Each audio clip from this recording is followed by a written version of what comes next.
పండిత జానకిరాం కన్యరాశి వారి జాతకం ప్రయత్న యోగం బలం తలించిన కార్యం ఎట్లా ఉంది చూడు. కన్యరాశి వారి జాతకం ప్రయత్న యోగం చదువు విద్య ఉద్యోగం వ్యాపారం పర్సనల్ లైఫ్ ఎలా ఉంది చూడు. బిజినెస్ రంగం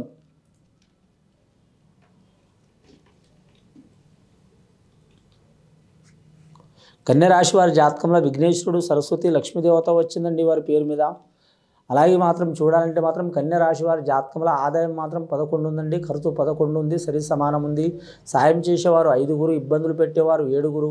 గ్రహాలు చూడాలంటే వారికి 6 గ్రహాలు అనుకూలంగా ఉన్నాయి, 3 గ్రహాలు అనుకూలంగా లేవు. శని ఉన్న వారికి 6వ స్థానం ఉంది, చాలా గొప్ప ఫలితం ఉంది. ఉత్తర నక్షత్రం వారికి కలిసి వచ్చే అవకాశం ఉన్నదండి. కానీ హస్త నక్షత్రం విఘ్నేశ్వరుడు పుట్టిన నక్షత్రం అండి, వినాయకుడు పుట్టిన నక్షత్రం, గణపతి స్వామి పుట్టిన నక్షత్రం ఉన్నవారికి కొన్ని ఇబ్బందులు ఉన్నాయి. ఆ ఇబ్బందులు చిక్కులు చికాకులు పోవాలంటే మాత్రం విఘ్నేశ్వరుని మాత్రం ఆరాధన చేయటం, అలాగే మహాగణపతి హోమం చేయడం చాలా మంచిది. ముఖ్యంగా రాజకీయ నాయకులు కలిసి వస్తుంది, సెలబ్రిటీలకు కలిసి వస్తుంది.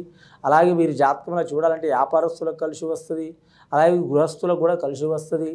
కానీ మాత్రం వీరి జాతకంలో చూడాలంటే మాత్రం మహాగణపతి హోమం చేయాలి. వారి ఇంట్లో ఉన్న చిక్కులున్నా చికాకులున్నా దారిద్ర్య బాధలున్నా సదాకిరికి సాకలి మూట, ఒకరి మనసులో ఒకరు లేకపోవడం, లేనిపోయిన గొడవలున్నా, లేదా మాత్రం ఎడతెగని బాధలున్నా, కోర్టు కేసులున్నా, లేకుంటే భూమి తగాదే ఉన్నా, లేకుంటే పొలం తగాదా ఉన్నా, వ్యవసాయ విషయంలో నష్టం రావటం కానీ, అనారోగ్యం పాలు కావటం కానీ, మానసిక బాధలు రావటం కానీ, ఇలాంటి సమస్యలు ఉన్నవారు తప్పకుండా తొలగిపోతాయండి. విఘ్నేశ్వరుడి ఆరాధన చేయాలి, నవగ్రహాలకి పూజ చేయాలి. వీరి గ్రహాలు అయితే అనుకూలంగా ఉన్నాయి కానీ నరదిష్టి అధికం ఉన్నదండి. నరదిష్టికి నాపరాయ పగిలిపోతుంది. మనం మనసులో ఎంత ఎవరికైనా నరదిష్టి పడుతుందండి. అసంటి భగవంతుడి మీదనే నరదిష్టి పడ్డది, మనమే అంత మనుషులం. కాబట్టి నరదిష్టి కొరకు జాగ్రత్తగా ఉండాలి. వీలైతే మాత్రం మీరు జాతకంలో చూడాలంటే మాత్రం అష్టమూలిక గుగ్గిలం ఇంట్లో వాడాలండి. పూజా గదిలో శనివారం, శుక్రవారం, మంగళవారం అనుకూలం. పూజ చేసే టైంలో స్త్రీలు చేయొచ్చు, పురుషులు చేయొచ్చు, ఎవరైనా చేయొచ్చు. ఒక మహిళ లేని టైంలో, శుభ్రత ఉన్న టైంలో చేయాలండి. ముఖ్యంగా వీరికి వ్యాపార విషయంలో కలిసి వచ్చే అవకాశం ఉంది, కానీ వ్యాపార మార్పిడి అయ్యే అవకాశం ఉంది. వీరికి చూడాలంటే మాత్రం వడ్డీ వ్యాపారం కలిసి వస్తుంది, షేర్ మార్కెట్ రంగంలో కలిసి వస్తుంది, వాహన విషయంలో కలిసి వచ్చే అవకాశం ఉంది. రియల్ ఎస్టేట్ రంగంలో మాత్రం కొన్ని ఇబ్బందులు చిక్కులు చికాకులు వస్తాయి. జనరల్ స్టోర్ వ్యాపారంలో కలిసి వస్తుంది, అలాగే హోటల్ ఫీల్డ్లో కలిసి వచ్చే అవకాశం ఉంది. కానీ లిక్కర్ వ్యాపారం చేసినా, అలాగే మాత్రం మెడికల్ ఆరోగ్యం సంబంధించిన వ్యాపారం చేసినా కొన్ని ఇబ్బందులు చిక్కులు చికాకులు వచ్చే అవకాశం ఉంది. ఇక విద్య విషయంలో అయితే తిరుగు ఉండదు, వీరికి విద్యలో కలిసి వచ్చే అవకాశం ఉందండి. కానీ వివాహం చేయాలనుకునేవారు, చేపించాలనుకునేవారు చాలా అనుకూలమైన వాతావరణం ఉంటుంది. వివాహం ఇష్ట ప్రకారం అయ్యే అవకాశం ఉంది. వీరికి సామాన్యంగా సంతాన దోషం ఉండదు. ఒకవేళ మాత్రం చెప్పలేం, పూర్వీకుల నుంచి మాత్రం నాగేంద్రుడి దోషం చాలా మందికి ఉంటుందండి. 280 రకాలు ఉంటుందండి నాగదోషం. ఒక్కొక్కరికి ఒక్కొక్క రకంగా ఉంటుంది.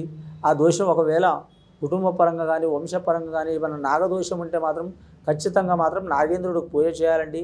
నాగేంద్రుడు ఎక్కడో ఉండడు, ఆ శివుడి మెడలో హారం లెక్క ఉంటాడు. కాబట్టి ఆ నాగేశ్వరుడికి ఈశ్వరుడికి నాగేంద్రుడు ధరించిన ఆభరణం కాబట్టి నాగేశ్వరుడు అనే పేరు పడ్డదండి. ఈశ్వర దర్శనం చేయాలి.